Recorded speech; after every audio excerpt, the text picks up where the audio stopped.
ሪሊ ዘመነ ካሴ ጽምዶ መሪ ነው ብለህ ታምናለህ? የፋኖን ኃይል ሙሉ ለሙሉ ሊያገኙት አይችሉም። አንደኛ በመሪ ደረጃ እሱን ካላመጡ፣ ሁለተኛ ደግሞ ጽምዶ የሚለውን ራሱ ሙሉ ለሙሉ እሱ ይመራል ብለው እሱን ከፊት ለፊት ካላመጡት በስተቀር በፋኖ ስር ሆነው መስራት ይፈልጋሉ። እነዚህ ሰዎች ፈቃደኛ ናቸው ወይ? በዘመነ ካሴ ስር ሆነው ዘመነ ካሴ መሪ ከሆነ በሱ ስር ሆነው ለመስራት ሊገደዱ ነው ህወሓቶች። ትግራይ ኃይል ከቲዲኤፍም በለው ከህወሓት ጋር አብሮ የመስራቱ ነገር ላይታሰብ ይችላል። ስለዚህ ምንድነው የምትጠቀመው ሲስተም? ይሄንን ነው። የጽምዶ ላይ መሪው ዘመነ ነው ብለህ እሱን ወደፊት ማምጣት ነው። ኦሮማራ ዓላማው የነበረው ህወሓትን ገለል ለማድረግ ነው። ህወሓትን ገለል ካደረገ በኋላ ህወሓት የሚባል ኮመን ኢነሚ የጋራ ጠላት ነበራቸው። እሱን ገለል ካደረጉ በኋላ ኮመን አጀንዳ አልነበራቸው። በምን አይነት መንገድ ዘመነ ካሴን ይጠቀሙበታል ብለህ ብትለኝ እስከ 4 ኪሎ በር ድረስ እስከ መዳረሻው ድረስ በቃ ይመራሃል። ከዛ በኋላ ልክ ጫፍ ላይ ስትደርስ በእነሱ ቀላል ነው እኮ ተሰዋ ነው የምትለው።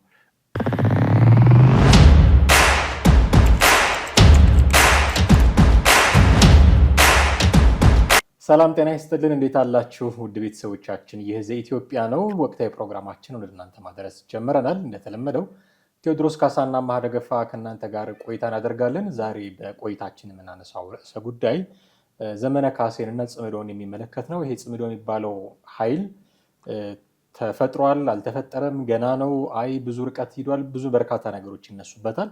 አሁን ደግሞ ዘመነ ካሴ መቀሌ ታይቷል የሚል መረጃ ከሰማን ጀምሮ መቀሌ መታየቱ አይድነቃችሁ፣ ጭራሽ የጽምዶ መሪም ራሱ ዘመነ ካሴ ነው የሚል መረጃ፣ የመልስ ምት አይነት መረጃ ሲሰጥ ሰማን። እሱን መሰረት አድርገን አንዳንድ ጉዳዮችን እናነሳለን። የዛሬ ርዕሰ ጉዳያችን የሚሆነው እሱ ነው። ባልደረባዬ ቴዎድሮስ ካሳና አማሃ ደገፋ ከእናንተ ጋር ቆይታ እናደርጋለን። እስከ ፕሮግራማችን ፍጻሜ ድረስ አብራችሁን ቆዩ። እንዴት አለህ ቴዲ? እንዴት ነህ? ሰላም ነው አለን። እንግዲህ በመግቢያ ለማለት እንደሞከርኩት የዚህ የጽምዶ እና የዘመነ ካሴ ጉዳይ አሁን መነጋገሪያ ሆኗል። ጽምዶ አለ የለም የሚለው ነገር እያከራከረ ባለበት ሰዓት ገና ቁርጥ ያለ መልስ ሳናገኝ አይ እንደውም መሪው ዘመነ ካሴ ነው የሚል ነገር ሰማን። ሪሊ ዘመነ ካሴ የጽምዶ መሪ ነው ብለህ ታምናለህ? እስካሁን ባለው ነው ብዬ አላምንም። ምናልባት ግን ከዚህ በኋላ በሚኖረው እሱን ወደፊት ሊያመጡት ይችላሉ። የጽምዶ መሪ ሊያደርጉት ይችላሉ። ወደ ፍሮንት ሊያመጡት ይችላሉ። ያው ነገሮችን ስታነሳ ወይ ደግሞ ወደ ጦርነት ወደምትለው ትክክለኛው እንትን ውስጥ እንቅስቃሴ ውስጥ ስትገባ ሙሉ ለሙሉ ያን ጊዜ ወደፊት ሊያመጡት ይችላሉ ብዬ አስባለሁ። ምክንያቱም አለዛ በፋኖ በኩል ያለውን ጥምረት ወይ ደግሞ የፋኖን ኃይል ሙሉ ለሙሉ ሊያገኙት አይችሉም። አንደኛ በመሪ ደረጃ እሱን ካላመጡ፣ ሁለተኛ ደግሞ ጽምዶ የሚለውን ራሱ ሙሉ ለሙሉ እሱ ይመራል ብለው እሱን ከፊት ለፊት ካላመጡት በስተቀር ምናልባት ፋኖ ከትግራይ ኃይል ከቲዲኤፍም በለው ከህወሓት ጋር አብሮ የመስራቱ ነገር ላይታሰብ ይችላል። ስለዚህ ምንድነው የምትጠቀመው ሲስተም? ይሄንን ነው። የጽምዶ ላይ መሪው ዘመነ ነው ብለህ እሱን ወደፊት ማምጣት ነው። እስካሁን ባለው ግን እሱ ነው ለማለት ይከብዳል። ምክንያቱም ታስታውስ እንደሆነ ጽምዶ የሚለው ነገር መጀመሪያ የመጣው ልክ ቲዲኤፍ ወይ ደግሞ ህወሓት ወደ ኤርትራ በገባበት ወቅት ነበር እና ከኤርትራ ጋር በትግራይ ጦርነት ኃይለኛ ጦርነት ውስጥ ነበሩ። እንደውም 70% በላይ ጉዳት ያደረሰው ትግራይ ላይ ጉዳት ያደረሰው 70% የሚሆነውን አስመራው የሚገኘው ነው የኢሳያስ ነው ብለው የሚል እሳቤ ነበራቸው። ከዛ በኋላ ግን ምንድን ያደረጉት? ህዝቡ ቀጥታ እንዲገባ ነው የሆነው። በኢትዮጵያም ካለው ከማዕከላዊ መንግስት ጋር የኢሳያስ መንግስት በመካከላቸው ክፍተት እየፈጠረ ሲመጣ በቀጥታ እነሱ ምንድን ያደረጉት? መሪዎቹ ሳይገናኙ ህዝቡን ለቀቁትና እንዲገባ አደረጉት ወደ ኤርትራ ያሉትን መጥተው የሆነች ድልድይ ላይ ነው እንደውም አብረው በጋራ ያሳለፉትና ምንድነው ሲባል ይሄ የህዝብ ለህዝብ ግንኙነት ነው ጽምዶ ነው የሚለውን ነገር ያን ጊዜ አነሱትና የተንከባለለ ሲሄድ ነበረ። በኋላ ያንን የህዝብ ለህዝቡን ወደ ምን አደረጉት? ወደ ጦር መሪዎች ግንኙነት አደረጉት። ምናልባት ከዚህ በኋላ የቀረው ወይ ኦላ ወይ ደግሞ ሌሎች ኃይሎች ሊሆኑ ይችላሉ እንጂ በተረፈ ግን የሁለቱ የጽምዶ እንቅስቃሴ ታሪኩ ከኋላ የመጣ ቢሆንም ግን አሁን የበለጠ ግንኙነቱን እያጠናከሩት እንዳለ ነው የሚወጡ መረጃዎች የሚያመላክቱት። እዛ ላይ ግን ዘመነ እስካሁን ባለው የለም። ግን ደግሞ ባለፈው ሳምንትም ስናወራ ምንድን ነው ያልነው? ትግራይ ውስጥ ታይቷል፣ መቀሌ ውስጥ እየተንጎማለለ ነው ነበረ ስንል የነበረው አይደለ? እዛ እየወጡ ባሉ መረጃዎች አሁን ደግሞ እንግዲህ ጽምዶ መሪውን አንተ ያዝ ብለው እንግዲህ ህወሓት ምን ያህል እምነት ጥሎበት እንደሆነ አይታወቅም። ከዚህ በኋላ ያደርገዋል የሚል እምነት ነው ያለኝ። እንኳን የጽምዶ መሪ ሊሆን ይቅርና መቀሌ ሲሄድ ያናገሩት ሹማምንት የበታች ሹማምንት ናቸው። እንደውም ትልልቆቹ ኢቭን አሁን እሱ የፋኖ መሪ እንደሆነ አካል መቀሌ ከሄደ ከነደብረ ጽዮን ጋር ሜቢ ተገናኝቶ ሊያወራ ያስፈልገው ነበረ። ግን በጣም የወረዳ የወረዳ ሹማምንት የሆኑ የበታች ሹማምንት ናቸው ያናገሩት። በዛን ያህል ትኩረትም አልተሰጠውም የሚሉ መረጃዎችም እንዲሁ ሲወጡ ነበረ። እኔ ግን አሁን ኦኬ ዘመነ ካሴ የጽምዶ መሪ ነው ብለው ሀሳብ ስታሊን ነው የተናገረው። እርግጥ እሱን እንደ ህወሓት አፍ መውሰድ ይቻላል ብዬ አስባለሁኝ። ያን ያህል ብዙ በተለያቸው ነገሮች ስላልሆኑ ማለት ነው። ስለዚህ ህወሓትም እቅድ ነው የሚሆነው፣ አላማ ነው የሚሆነው። አንተ እንዳልከው እስካሁን እንኳን ባይኖር ከዚህ በኋላ እሱን ወደፊት ለማምጣት ፍላጎት ሊኖር ይችላል። ግን እንደው ስሙን ሰጥተውት መሪ ትሆናለህ ወይ ደግሞ የፊት ገጽ ስክሪን ሴቨር አድርገውት ከጀርባ ግን የራሳቸው የበላይነቱን ለመውሰድ ካላሰቡ በስተቀር በፋኖ ስር ሆነው መስራት ይፈልጋሉ እነዚህ ሰዎች? ፈቃደኛ ናቸው ወይ? በዘመነ ካሴ ስር ሆነው ዘመነ ካሴ መሪ ከሆነ በሱ ስር ሆነው ለመስራት ሊገደዱ ነው ህወሓቶች። ደብረጽዮን በዘመነ ካሴ ስር ሆኖ ለመስራት ሙሉ ለሙሉ ፈቃደኛ ነው ወይ? ቅድም እንዳልኩት የኔ ግምት ስክሪን ሴቨር ነው የሚሆነው ዘመነ ካሴ ከሆነ እሱም ከሆነ ነው። እና ስክሪን ሴቨር ሆኖ የጽምዶ መሪ ዘመነ ካሴ ነው ይላሉ። ከጀርባ ግን ስራውን የሚሰሩት አመራርነቱን የሚወስዱት ወሳኝ ጉዳዮች ላይ ውሳኔ የሚያሳልፉት ስትራቴጂክ ጉዳዮች ላይ ውሳኔ የሚያሳልፉት ኢቨን ከመንግስት ጋር ጦርነት መቼ እንክፈት መቼ እንደራደር፣ ያው መደራደራቸው አይቀርም ሁሌ ከተዋጉ በኋላ መቼ ጦርነት እንክፈት መቼ እናቁም መቼ እንደራደር የሚለውን ሁሉ የሚወስኑት እነሱ ናቸው ብዬ ነው የማስበው። ምክንያቱም ከዚህ በፊት ቲፒኤልኤፍን ስናውቀው የቤታቸው ነው መስራት የሚፈልግ አካል አይደለም። እና አሁን በዘመነ ካሴ ስር ሆኖ የመስራት በፋኖ ወይ ደግሞ በጥቅሉ በአፋብን ስር ሆኖ መስራት ይፈልጋሉ ወይ? ይሄ ጥያቄ አሁን በጣም ከህወሓት ብቻ ሳይሆን ከፋኖ አንጻርም ብታየው በጣም ከባድ ውጥንቅጥ ውስጥ ሊያስገባቸው የሚችል ነው። ለምንድን ይህንን የምለው? ከዚህ በኋላ የተከታይ አይደለንም የሚል መግለጫ በተደጋጋሚ ይሰጡ ነበር የፋኖ ኃይሎች። ብአዴን የሚሉትን አካል የህወሓት ተለጣፊ ነው፣ ምስለኔ ነው፣ ሁሌ ምክትል ይሏቸው ነበረ። ታስታውሳለህ? ደመቀ መኮንንን። እዚህ ሁሌ እንደዚህ የምንሆንበት ጊዜ አብቅቷል። አሁን በእኛና በእኛ ፍላጎት ብቻ የሚመራ ጥምረት ነው የሚኖረን እያሉ በተደጋጋሚ ይናገሩ ነበረ። የእነሱ ደጋፊ የሆኑት ሻለቃ ዳዊት ወልደ ጊዮርጊስ አማራን የምትመስል ኢትዮጵያን ነው የምንሰራው በዚህ ትግል ብለው ቃል በቃል ተናግረዋል። ስለዚህ እነዚህ ሰዎች የፋኖ በጥቅሉ ፍላጎቱ እነሱ የበላይ የሆኑበትን ድርጅት መፍጠር ነው። ጽምዶም ከሆነ በዛ ልክ ነው። ህወሓት ይህንን ይቀበላል ወይ ነው አፍተሮል ጥያቄ። በጣም ጥሩ ነገር ነው ያነሳው። እኔ ደግሞ የማስበው ህወሓት ዘመንን ሊውጡ አስቧል ብዬ ነው የምጠራጠረው። የማስበው በዚህ ሁኔታ እሱን ወደ ፍሮንት ካመጡት ወደ ፊት ለፊት ካመጡት እሱን መሪ እንዲሆን አደረጉት ማለት ህወሓት ሁለት ነገሮች አስቧል ማለት ነው። አንደኛ ዘመንን ከፊት ስላመጣ ነው የእናንተ መሪ የሆነው ሰው ወይም ደግሞ የአማራ መሪ ብለን የምናስበውን ሰው ነው ከፊት ለፊት ያመጣ ነው። ስለዚህ የጦር እዙን ሌላውን ቴክኒካል ነገሮች በሙሉ ለእኛ ጀነራሎች ስጧቸው ይላሉ። ከዛ በኋላ ምን ይሆናል? ቀጣዩ የዘመነን ከፊት ካደረግ ከስር ያሉት ብዙም ላይ ከብዱ ይችላሉ።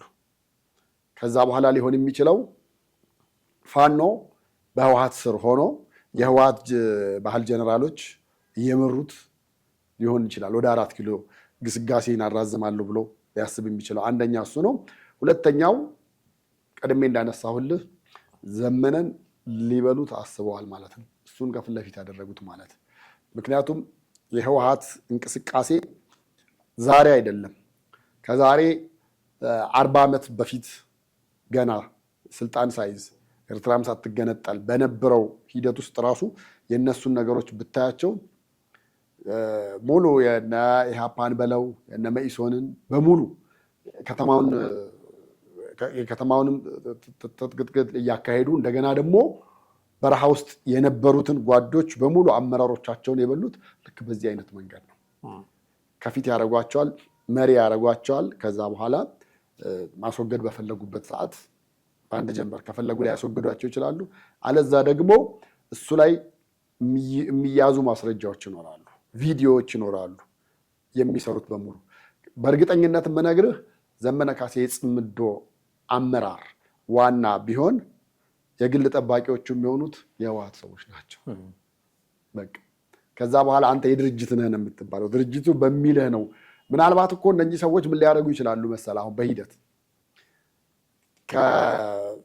ከጽምዶም የተለየ ስም ይሰጠውና የህወሓትና የፋኖን ስም አንድ ላይ የያዘ ሌላ ስያሜ ተሰጥቶት እንደ ፓርቲም የሚንቀሳቀስ እንደ ትጥቅ ትግል እንደሚያካሄድ ፓርቲም የሚንቀሳቀስ ሆኖ ይሄዳል። ልክ በጫካ እያሉ ህወሓት የራሱን ይዞ ነበረ። አፋህት የሚባል ቡድን ይቋቋም።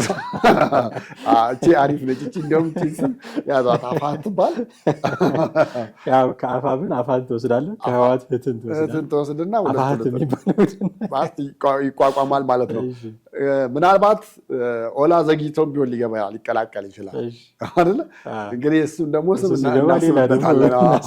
ስለዚህ እንደዛ አድርገህ በአጠቃላይ ታመጣለህ፣ ታቀናጃቸዋለህ፣ አንድ ስም ትሰጣቸውና ልክ ኢህአዲግ እንደሚባለው ኢህአዲግ እንግዲህ የሁሉም ድርጅቶች ነው አይደለ? ሁሉም ድርጅቶች ያቀፈ አራት ድርጅቶች ጥምረት ግንባር ነው። አሁን ምንድነው እናት ድርጅት ምናምን ነገር የሚባሉትና እህት ፓርቲ ምናምን የሚባሉት እህት፣ አክስት፣ አጎት፣ አጋር ምናምን እነዚህ ነገሮች አንፈልጋቸውም ይሉ ነበረ ብዙ ጊዜ አብዲሌና እንደዛ አይነት ነገር ቅራኔ የማያመጣ ስምና ስያሜ ተሰጥቶት ያቺ ነገር ተገጣጥማ ተለጣጥፋ ትመጣለች። ከፊት ለፊት ዘመነ መሪ ይሆናል። አጃቢዎቹ ግን የህወሓት ሰዎች ይሆናሉ። ከዛ በኋላ ይቀጥላል ማለት ነው። እንደውም ሲያነሱ የነበረው ምንድን ነው ይህ የሚገርማችሁ እናንተ ኦሮማራ የሚል ጥምረት እያመጣችኋል። በፊት የመጣውን አሁን እንዲሆን ፈልጋችሁ ጠቅላይ ሚኒስቴሩ ከዛ ተነስተው እንደውም የአሚኮ ላይ በዚህ ጉዳይ ላይ ራሱ መግለጫ እስከ መስጠት ደረጃ የደረሱበት ይህንን ከመፈለጋቸው አይደለ እና እኛ ስንጣመር ነው የሚደንቃችሁ፣ እናንተ ስትጣመሩ ለምንድን ነው የማይደንቃችሁ ምናምን አይነት ነገርም በማላገጥ አይነት አነጋገር ተናግረዋል። እና ሊሆን የሚችለው ነገሮች የከህወሓት ስሪት ስታየው በፊት ከነበረው እንቅስቃሴ ስራዎች ስታየው እነዚህ ነገሮች ናቸው ሊሆኑ የሚችሉት። ለድርጅቱ አንድ የጋራ ስያሜ ይመጣል። እሱ ዘመነ ካሴ ከላይ ይሆናል። ከዛ በኋላ ያሉት ነገሮች አጃቢዎቹ እነሱ ይሆናሉ። የጦሩን ጉዳይ ሙሉ መምሪያውን ግን የእኛ ጀነራሎች የእኛ ኮሎኔሎች የያዙት ይምሩት ይባላል። በዛ መንገድ የ4 ኪሎ መንገዳቸውን ለማቅናት ጥረት ያደርጋሉ ብዬ አስባለሁ። እንደዛ ነው የማስበው። አንድ ሁለት ነገሮች ብናነሳ በጣም ጥሩ ነገር ያነሳው የኦሮማራን ምሳሌ ማምጣት ነው። አሁን ለምን ይደንቃችኋል ምናምን አሉ። መደነቅ አለመደነቁ ለእኛ ይተዉትና ቀጣይነት የእነዚህ ሰዎች ጥምረት ቀጣይነት እንደማይኖረው ማሳያ እኮ ኦሮማራ ዓላማው የነበረው ህወሓትን ገለል ለማድረግ ነው።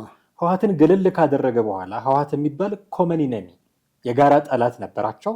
እሱን ገለል ካደረጉ በኋላ ኮመን አጀንዳ አልነበራቸው፣ የጋራ እቅድ አልነበራቸውም። ህወሓትን ገለል ካደረግን በኋላ እንዴት ነው አብረን የምንሰራው የሚል ነገር አልነበራቸውም። የጋራ ጠላት ነበራቸው ህወሓት የሚባል። እሱን መቀሌ ማከማቸት ቻሉ፣ ተሳካላቸው።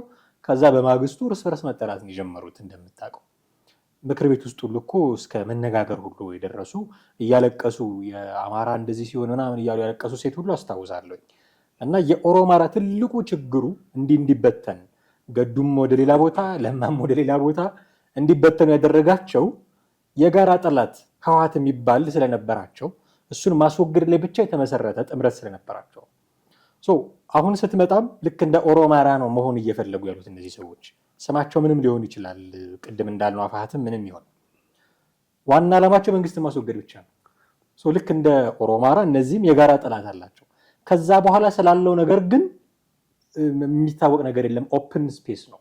ሊዋጉ ይችላሉ፣ ሊተባበሩ ይችላሉ፣ ከነጭራሹ ሊጣሉ ይችላሉ፣ ሊበታተኑም ይችላሉ። ፎርዛት ማተር ሊበታተኑ ይችላሉ። ኢኔሴንስ አማራ፣ ትግራይ ምናምን የሚባሉ ሀገሮች ሆኖ ሊበታተኑም ሁሉ ይችላሉ። ስለዚህ ይቀጥላሉ ወይ የሚል ጥያቄ ነው። አሁን ለምን ይደንቃቸዋል ብለው ከሚያጣጥሉት እንደው በአሽሙር ከሚያወሩት ይልቅ ትቀጥላላችሁ ወይ? ኦሮማራን ምሳሌ ያደርጋችሁ እንዳነሳችሁት ኦሮማራ ያልቀጠለው እናንተ ጠላታችሁ የጋራ ጠላታቸው ስለነበራችሁ ነው። አሁን የጋራ ጠላት መንግስት የሚባል የጋራ ጠላት ላይ ጥምረት ፈጥራችሁ እንደው ከቻላችሁ አስወግዳችሁት ከዛ የሚቀጥል ህብረት አይደለም። ልክ እንደ ኦሮማራ የሚከፋፈል ነው የሚመስለኝ። ይሄ ከዚህ በፊትም በተደጋጋሚ ብለነዋል። መሬት የሚያጣላቸው ናቸው፣ ርዕዮተ ዓለም የሚያጣላቸው ናቸው። ብዙ የተነጋገሯቸው አስከፊ ንግግሮች አሉ። ቁርሾ አለ በመሃላቸው፣ ተገዳድለዋል ባለፈው ጦርነት እንደምታውቀውና ብዙ ነገር ሊያጣላቸው የሚችላቸው ስለሆኑ በአጭር የሚቀር ነው ይመስለኝ። አንደኛ ጥሩ ነጥብ ስላነሳ እዚህ ላይ ሀሳብ ልስጥ ብዬ ነው። የምታነሳው ነገር ካለ ታነሳለህ። ግን እንደው ቅድም ካነሳ ነው ዘመነ ካሴን ወደፊት ከማምጣታቸው አንጻር ግን ከአብይ ጋርም እኮ የነበራቸው ጸብ አንዱ ይሄ ነው። አብይ አህመድ እንደ ኃይለማርያም ደሳለኝ ለመሆን ፈቃደኛ ቢሆን ጦርነት ውስጥም አይገባም። ኃይለማርያም ደሳለኝ ስክሪን ሴቨር ነው። ከጀርባ ስራቸው የሚሰሩት እነሱ ናቸው። ከዛ እንደውም ታስታውሳለህ መጀመሪያ ትግራይ ክልል ነበር የሄዱት አብይ አህመድ እንደተመረጡ ጠቅላይ ሚኒስትር እንደሆኑ። ከዛ ወደ ሶማሌ ክልል ነበር መሄድ ፍላጎታቸው። ጌታቸው አሰፋ የደህንነት ሹም ነው። ያኔ ነው መሄድ አትችልም፣ እዛ አካባቢ ችግር አለ ነው፣ አንተ ልታዘኝ አትችልም፣ እኔ እንዲህ አይነት ጠቅላይ ሚኒስትር አይደለሁም ብለው ያኔ ነው ነገሩ ሁሉ የፈነዳው። እናንተ የምታዙኝ አይደለሁም። ለዚህ ከዛ በኋላ መጠበቃቸውን የቀየሩት ብዙ ነገሮችን ማሻሻል የጀመሩት። ስለዚህ በአብይ ስር ሆነው ለመስራት ፍላጎት አልነበራቸውም ማለት ነው። ይህንን አምነው የሚቀበሉ ሰዎች አይደሉም እንጂ ልክ እንደ ኃይለማርያም ደሳለኝ አክት ማድረግ ቢፈልግ ኖሮ አብይ አህመድ በሰላም ይኖሩ ነበረ። ከጀርባ ሆነው ስራቸውን እየሰሩ ጠቅላይ ሚኒስትሩ አብይ አህመድ ነው ተብሎ ሊኖሩ ይችሉ ነበር። እሱን ግን አብይ አህመድ አልተቀበለም። ስለዚህ አብረው መስራት አልቻሉም። የተፈጠረው ሁሉ ተፈጠረ። ለሴሚስትሩ ለዘመነ ካሴ ዘመነ ካሴ እየመራቸው ዘመነ ካሴ እንደ ሰም አቅልጦ እንደ ብረት ቀጥቅጦ እየገዛቸው መኖር አይፈልጉም። ስለዚህ በዚህ ምክንያት ዘመነ ካሴን መሪ ያደርጉታል ወይ?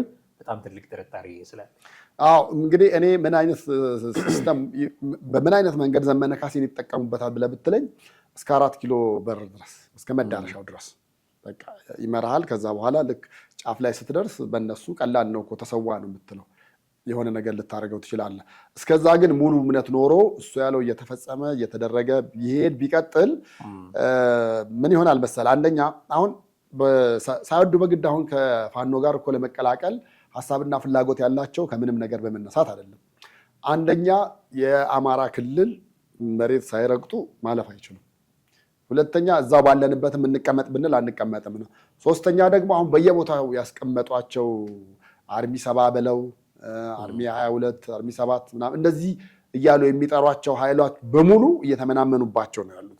ስለዚህ ምንድን ነው ኃይል ያስፈልጋቸዋል። ምን አይነት ኃይል? ከአማራ ክልል ያለ የሚመጣ ወጣቱ በተለይ ፋኖን የሚቀላቀለው እንደዛ።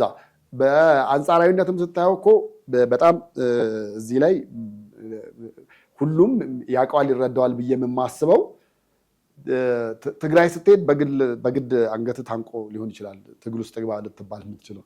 አማራ ክልል ግን ፋኖ ለመሆን እንደውም አብዛኛው ነው ዝም ብሎ በፈቃደኝነት ነው እየገባ ያለው። እንደውም በቃ ፋኖ የተባለው ኃይል ጦሩ የተደራጀ ስላልሆነ የጦር ካምፕ የሌለው ስለሆነ በጀት የሌለው ስለሆነ የመሳሪያም የምንም ምናምን ስለሌለው ብትሰበስበው ምንም ልታደርገው አትችልም። ከዛ አንጻር ነው ተመለሱ ያሉት። እየገቡ እኮ አንዳንዱ እየተመለሰ ያለ አለ። እዛ ጋር ስትሄድ በግዳጅ ነው፣ እዚህ ጋር ደግሞ በፍላጎት ነው ያለው። እንደ ልብ የሰው ኃይል የማግኘት የጦር ኃይል እናገኝ ብለው ቢሉ አማራ ክልል እነ ዘመኔን ቢይዙ መጠቀም ይችላሉ። ያችን ሲስተም አውቀውበታል እነሱ። ለዛ ደግሞ ደብረጽዮን መጥቶ የአማራ ወጣት ናውጣ ብልጽግናን እንጣል ከሚለው ይልቅ ዘመነ አንድ ፊሽካ ቢነፋ ሊሰበሰቡ የሚችሉበት አጋጣሚውም አማራጩም አለ። ከዛ አንጻር ነው። በተረፈ የዚህ የኦሮማራን ጥምረት ከዚህኛው ጋር ማነጻጸሩ እነዚህ እኔ ህወሓቶች በተንኮልን በሸርም አካሄዱ ያውቁበታል። በቃ በየት አይነት መንገድ እስከምን ድረስ አብረው ሊመጡ ሊከተሉት እንደሚችሉም ስለሚያውቁ በዛ መንገድ ዘመነ ካሴ ሊጠቀሙበት ይችላሉ የሚል እምነት አለኝ። በነገራችን ላይ አሁን የሱ ጥምረት እነሱ እየሞከሩ ያሉት ጥምረት እንዳልከው ብዙ ክፍተት ይኖረዋል። ምክንያቱም የማይስማሙባቸው ነገሮች ስላሉ ግን በድንገት የጠላት ወዳጄ በሚለው መንገድ ሄደው ከተጣመሩ ምን አይነት ነገር ሊፈጠር ይችላል? ዳያስፖራው ጋር ያለውም ነገር ወደ ጥምረት ይመጣና አደጋው የበለጠ እየከፋ ነው ሊሄድ የሚችለው። አሁን እኮ ልንገርህ፣ ለምሳሌ በፊት ከትግራይ ጦር ከለውጡ በፊት በሌላው ዓለም ያለ ትግሬ ብሔርና ሌላው ብሔር በመጥፎ ነበር የሚተያየ ነበረው። በጣም በመጥፎ ነበር የሚተያየ ነበረው። ከለውጡ በኋላ ጥሩ ግንኙነት ደግሞ ኖረ። ከዛ በኋላ ደግሞ ልክ የትግራይ ጦርነት ሲፈጠር ደግሞ መልሶ በትግራይ ተወላጆች ላይ ያለው ነገር ዳያስፖራው ጋር ስታየው ጥሩ ግንኙነት አልነበረም። አሁን መሪውንም ሊያንቀሳቅሱ የሚችሉት እዚህ ጋር ያሉት ሰዎች ናቸው። እዚህ ጋር ያለው ጥምረቱ እንዳሉት ሆኖ ዘመነ ካሴን ማምጣት ከቻሉ እዚህ ያለውን ብቻ ሳይሆን ዳያስፖራውንም ለመያዝ አቅም ሊኖራቸው ይችላል። እርግጥ ነው እንትናቸው ትግላቸው እስከምን ድረስ ነው የሚለው ነገር ጥያቄ ውስጥ ሊገባ ይችላል። እዚህ ድረስ ሊመጣ የሚችል ነገር አይደለም እና እነሱም ራሱ ያውቁታል ብዬ አስባለሁ ያን ያህል ላያስኬድ እንደሚችል። ግን ደግሞ ዘመነ ካሴን ሊጠቀሙበት አስበዋል፣ ሊጠቀሙበትም ይችላሉ። አሁን ቀደም ብዬ ከዘረዘርኳቸው ነገሮች አንጻር አስበውት ሊሆን ይችላል እነኚህ ሰዎች የተነሱት። ስለዚህ ከማድረግ ወደኋላ አይሉም ብዬ ነው የማምነው። ከዚህ በኋላ ያለው ጥያቄ እነዚህ ሰዎች የምር ተጣምረዋል እንዴ የሚለው ዘመነ ካሴን መሪስ ከማድረግ ደረጃ የደረሰ ሀሳብ ካለ በእርግጥም ተጣምረዋል ማለት ነው የሚል ነገር እንድታነሳ ያደርጋል። የለም አልተጣመርንም፣ ኦፊሻሊ የሆነ ነገር የለም የሚሉ ሰዎች ደግሞ አሉ። ለዚህ እማኝ የምንጠቅሰው አስረስ ማረ ዳምጤ ነው። እድሉን አግኝቶ አደባባይ በወጣ ለቃለ መጠይቅ በተጋበዘ ቁጥር ሁሉ ፍላጎት አለን፣ የመስራት ፍላጎት አለን፣ ነገር ግን ምንም የተጨበጠ ነገር የለም። የተጨበጠ ነገር ሲኖር እንነግራችኋለን፣ እናሳውቃችኋለን። በተደጋጋሚ ጊዜ እንደዚህ ነው የሚለው። አስረስ ማረ ገና አልተጣመርንም እያለ ባለበት በዚህ ሰዓት እነ ስታሊን ደግሞ ወጥተው በቃ መሪው እኮ ሆኗል፣ ዘመነ ካሴ ተመርጦ የጽምዶ መሪ ሆኗል የሚል ነገር ነው የሚናገሩት። ማንን ነው የምናምነው? እውነት ይሄ ጽምዶ እንደውም ጽምዶ የሚለው ቃል ህወሓት የበላይ ሆኖ መቀጠል እንደሚፈልግ ማሳያ። ምክንያቱም ቃሉ ትግርኛ በአማርኛ ጥምረት ይባል ሊሉ ይችላሉ ፋኖች።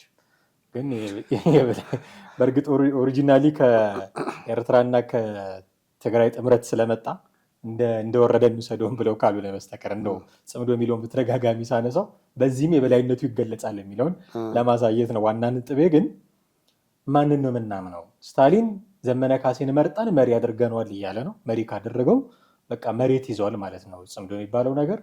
አስረስ ማረ ዳምጤ ገና ምንም ሊነገር የሚችል ነገር የለም። እኛ ፖሊሲ አለን፣ ከሌሎች ኃይሎች ጋር እንዴት ተባብረን መስራት እንደምንችል የሚያስቀምጥ ፖሊሲ አለን። በዛ መሰረት ገምግመን ከማን ጋር እንሰራለን የሚለውን እንወስናለን እንጂ የወሰንነው ነገር የለም። ሲኖር እንነግራቸዋለን ነው። ማንን ነው የምናምነው? እኔ አሁን ይኸውልህ አስረስ አንደኛ መንገዱ ክፍት እንደሆነ ተናግሯል። መንገዱ በቃ ልንጣመር እንችላለን የሚል የሆነ ግሪን ላይት ነገር ያሳየው ነገር አለ። አንደኛ እሱን ትይዛለህ። እነዚህ ሰዎች ለመጣመር በጣም ዝግጁ ናቸው። ወይ የነዛን ጥያቄ ነው የሚፈልጉት ወይ ደግሞ አንድ ሶስተኛ አካል መጥቶ አንተ ምን ብሎ የሚያወያያቸው የፈለጉት አንደኛ እሱን ነው የሚል እምነት ነው ያለኝ። ሁለተኛው ደግሞ ምን ሊሆን ይችላል ይሄ ነገር ገና በጅምሩ ላይ ያለህ የምታወራው በጅምሩ ላይ ያለህ ይፋ ለማድረግ ወዲያ ወዲህ የምትሯሯጡ አይነት ነገር ከሆነ ምንድን ነው ሊሆን የሚችለው? ምናልባት ክላሽ ሊያደርግ ይችላል። እንደዚህ አይነት ነገሮች ብዙ ጊዜ በጣም ቀድመው ሲወሩ መንግስትም መቼም ዝም ብሎ ቁጭ ብሎ አይደለም የሚጠብቀው እኮ አይደል እንዴ?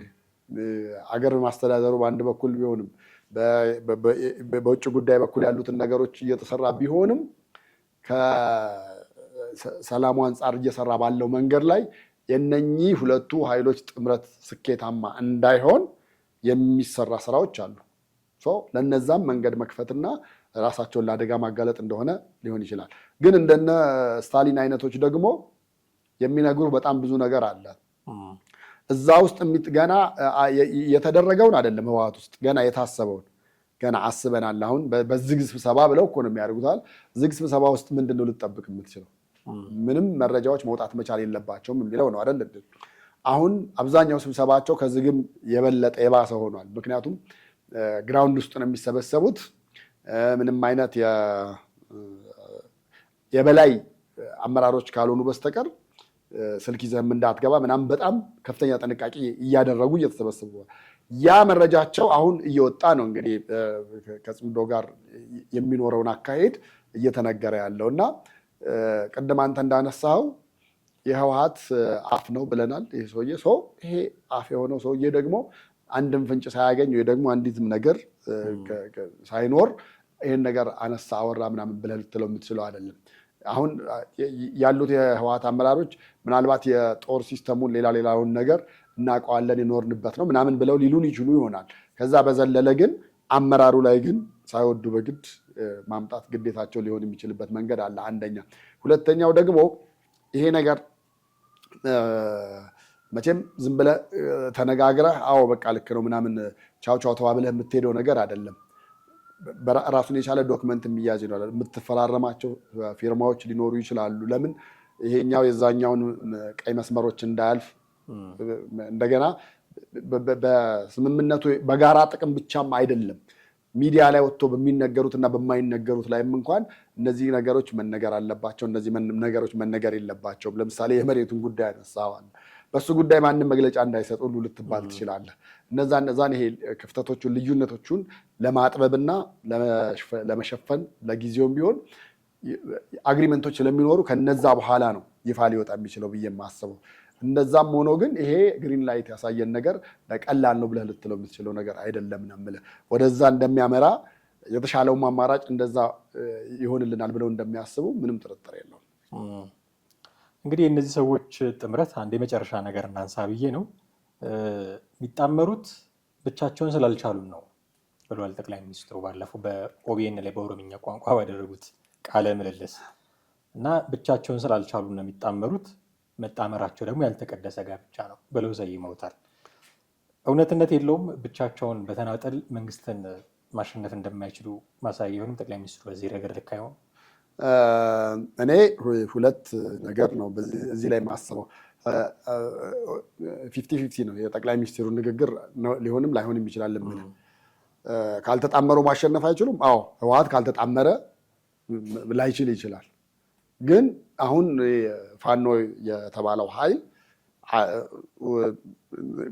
ለመምጣት ምን ለማለት አለው ፓወር፣ ግን የአንድነት ችግሮች አሉ። ራሱ በራሱ ነው የምልህ። ፋኖ ራሱ አንድ አልሆነም። አንድ ሆኖ ቢሆንና ይሄን ነገር ልክ ህወሓት እንደታገለው አይነት የምር ጦርነት ቢሆን፣ አሁን የምር ጦርነት ነው ምናምን ብለህ የምትለው ነገር አይደለም። ምክንያቱም እዛ አካባቢ እዛ ክልልም ስትሄድ እኮ ጦርነቱ አንድ ሰሞን ይጀመራል፣ አንድ ሰሞን ይቋረጣል፣ አንድ ሰሞን መንገድ ይዘጋል፣ አንድ ሰሞን በቃ ጦርነት ብለህም ማለት አትችልም። ሰላም ነው ብለህ ማለት የማትችለው አይነት ነው። ይሄ ኖ ፒስ ኖ ዋር አይነት ነገሩ ማለት በዛ መንገድ ነው እንጂ አይ ኖ በቃ ይሄ ነገር ጦርነት ነው ጀምረናል። ልክ ትግራይ ክልል እንደነበረው አይነት ጦርነት ቢሆን ከአማራ ክልል ጋር የሚኖረው ጦርነት ወደ መሀል ለመምጣት የሚያግዳቸው ነገር ይኖራል የሚል እምነት የለኝም። ምክንያቱም እዚህም ጠቅላይ ሚኒስትሩም እኮ ተናግረዋል። እዚህም ሆነው እኮ ኢቨን በሳቸው ዙሪያ ሆነው ኢቨን በሚኒስቴር ደረጃ ሆነው እኮ ቦታ ተሰጥቷቸው ስልጣን ተሰጥቷቸው ስራቸውን የሚሰሩት እዛ ነው። ልባቸው ግን ያለው የት ነው? ሌላ ቦታ ነው። እና በእነሱም ነገር ስላለ ይሄ ነገርን እንደ ቀላል መታየት አለበት ብዬ አላምንም። ሌላው ቀርቶ ልንገርህ በጣም በጥቂቱ የትግራዩ ጦርነት ጊዜ እኮ የተከሰተው ነገር ምንድን ነበረ? እዚህ ድረስ መጥቶ አልነበር? እንደ ህወሓት ራሱ መጥቷል። ለምንድን ነው ያልገባው? በቃ ያ የመጨረሻ ያሉት ቁልፍ የሆኑ ቦታዎች ላይ የመጨረሻ የህልውና የሚባለው እንደውም እሱ ነበረ። እዚህ ደርሰዋል ሲባል አንዳንድ አመራሮች እኮ በሚኒስቴር ደረጃ ያሉ ምናምን ከሀገር ሁሉ ለመውጣት ዝግጅት ላይ አልነበሩ እንዴ? ቢያንስ በተወሰነ መንገድም እኮ አሳይተዋል። ምን ያን ያህል የምትንቀው ኃይል አይደለም። ብትንቀው ኖሮማ እዚህ ድረስ ባልመጣ ነበረ እኮ አይደል እንዴ? ቢናቅ ኖሮ አሁን ያ ጦርነት ይደገማል የሚል እምነት የለንም። ያ ጦርነት ስል ያ ወኔ በዛ ልክ መዋጋት፣ ያን ጊዜ የነበረው ወኔና መዋጋት የህልውና ብሎ የተመጣ ነበር። አሁን ግን አብዛኛው ትግራዋይ ከህወሓት ጋር አይደለም። በዛ የተነሳ ህወሓት ብቻውን ነው የሚዋጋው። ብቻውን ስል ጦሩን ብቻ ይዞ ነው፣ ህዝብ ይዞ አይደለም። የበፊቱ ላይ ህዝብ ነበረበት፣ የአሁኑ ላይ ህዝብ የለበትም። ከዛ አንጻር ነው እና ያን ያህል የምናናንቀው አይደለም ነው የምልህ። እና በዛ ነው 50-50 ነው የማምነው ያልኩት። እጅግ አድርጌ ያመሰግናለሁኝ ቴዲ። በርካታ ነገሮችን አንስተናል። እንግዲህ ጥምረቱም አንድ ደረጃ ደርሶ በእርግጥም ሰዎች ያመኑበት ጥምረት ሆኖ የሚገኝ ከሆነ ደግሞ እንዲህ ብቅ እያልን ሊነሱ የሚገባቸውን ጉዳዮች፣ አዳዲስ ነገሮችን ለተመልካቾቻችን ማጋራታችንን የምንቀጥል ነው የሚሆነው። እጅግ አድርጌ አመሰግናለሁኝ። ውድ ቤተሰቦቻችን እናንተም ከኛ ጋር የነበራችሁ ቆይታ እጅግ አድርገን እናመሰግናችኋለን። የዛሬውን ፕሮግራማችንን እዚህ ላይ እናበቃለን። ቴዎድሮስ ካሳና አማሃ ደገፋ ነበርን በወቅታዊ ፕሮግራማችን ከእናንተ ጋር ቆይታ ያደረግነው። በሚቀጥለው በሌላ ርዕሰ ጉዳይ እንጠብቃችኋለን። ለዛሬው ግን ሀሳቦቻችሁን ጥያቄም ካላችሁ በኮመንት ሴክሽን ላይ እንድታሳውቁን በመጋበዝ እንዲሁም ደግሞ ቻናላችንን ሼር፣ ላይክ፣ ሰብስክራይብ በማድረግ አብራችሁ እንድትቆዩ ከመጋበዝ ጋር እዚህ ላይ እንሰናበታችኋለን። ጤና ይስጥልን።